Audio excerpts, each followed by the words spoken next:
Guys, what's up? What is literally going on out there today? Hey, Brent Abel here, webtennis.com. Another episode of What's the Right Shot.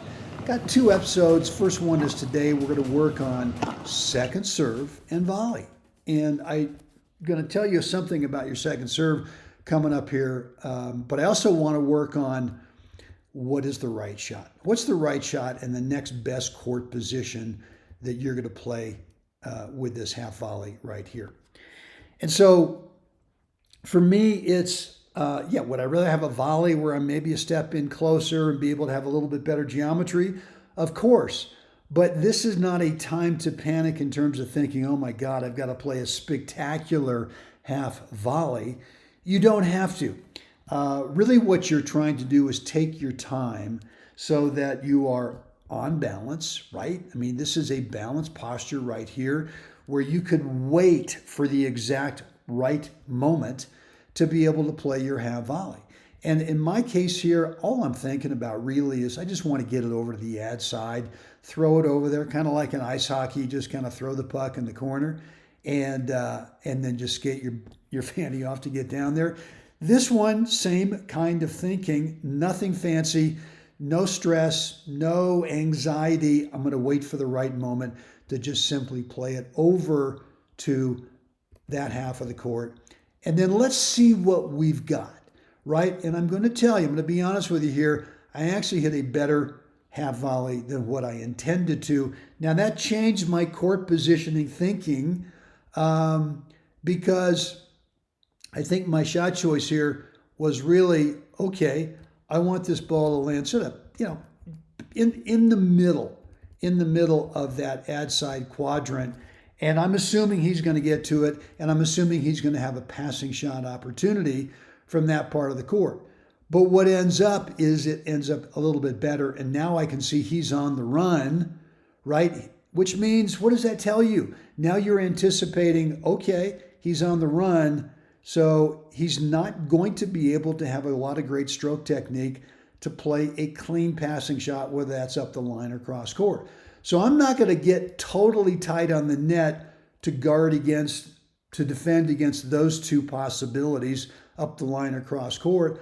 I'm now thinking, look, there's a good chance he's going to lob, a really good chance he's going to lob. So that's why I'm going to hang back maybe a step or two to think, all right, well, I better defend against the lob because that looks like an obvious shot choice for them or for him. But I'm also going to, look, this is a real possibility. He could ding one up the line as he's on the run. You're never going to cover that anyway, right? You're going to give that possibility away.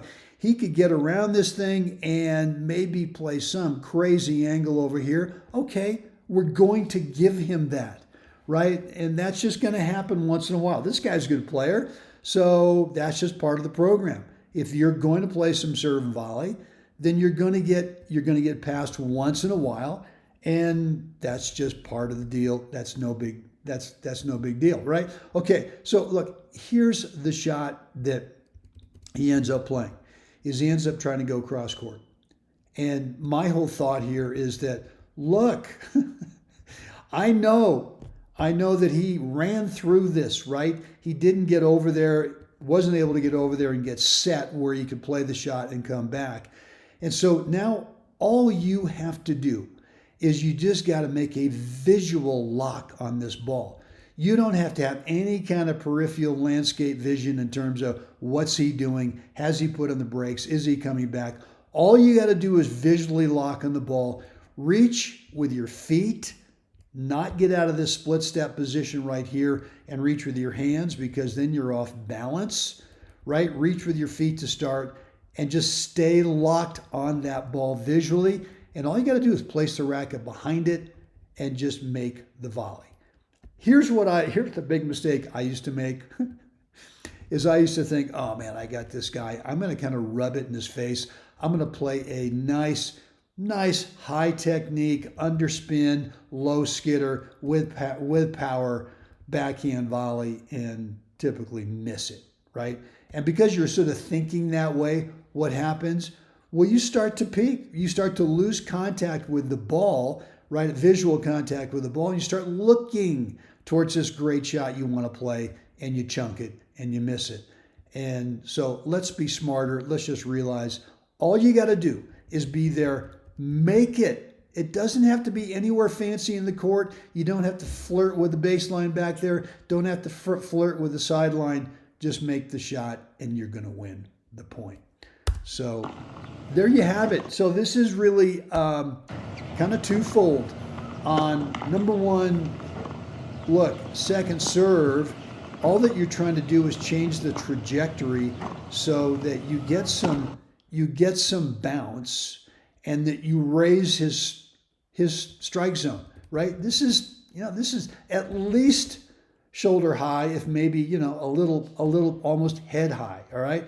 So that's the first shot choice. I know he's going to make a return.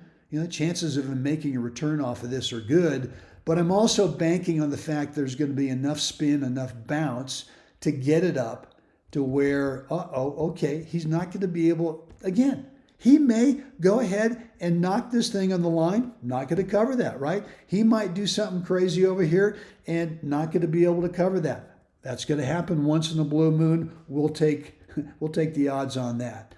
So that's shot choice number one. Shot choice number two is going to be, right, like we said before, we're going to throw the puck in the corner and we're just going to get in and see what happens, right? And then all of a sudden you go, oh, unintentionally better than what I thought. I don't want to close court position-wise because there's a good chance there's going to be a lob. And there you have it. All right, guys, look, what I've got for you, relatively new. It's a recent What's the Right Shot member area, private members area, and we work on swing tech. We work on stroke technique. And we're doing it for each episode now. In this particular episode, we talked about the difference between the first and second serves in terms of toss placement, in terms of swing angle on that second serve. We talked about how do you really technically, stroke technique wise, play this pickup half volley, and then we did a little bit of work also on the winning volley, which we talked about posture and balance and why that's so important and how to be able to pull that off. Look, it's less than $1 an episode. It's a monthly deal, or I should say it's a monthly charge. It's less than $1 an episode. There's a link, I should say there's a button down below. It's called Join. You can get signed up right away and get into today's episode of What's the Right Shot. Members, the premium area, and there you have it. All right, down below, click that Join button, get signed up, and you'll be all set to go. Guys, I want to hear from you. Any comments, questions, feedback, remarks on today's episode? What's the Right Shot? Let me know down below. As always, yeah, it's time. Got to get out there. Help someone else have a great day, guys. I will see you again next time. If you're an ultra competitive age group player and you've been working your fanny off, working like a dog, trying to figure out how are you going to play up and win at that next skill level, wherever you currently are, you're not getting the results you want. You're just not getting it figured out. I'm here to help you. What I've got for you are 3 different one-on-one private coaching programs. These are not group sessions. This is just the 2 of us working together. Number 1 is stroke technique consistency. I want to take a look at that one shot in your game that you feel is falling apart at just the wrong times in your matches. I want to take a look at it. I'm going to tell you how to clean it up so that you can be consistent with it and super confident at any point in your match. Number 2, maybe you need to start making smarter shot choices. Stroke technique is fine, but you're just throwing it over there to the wrong spot at the wrong time. Let's start making some smarter shot choices and some better court positioning.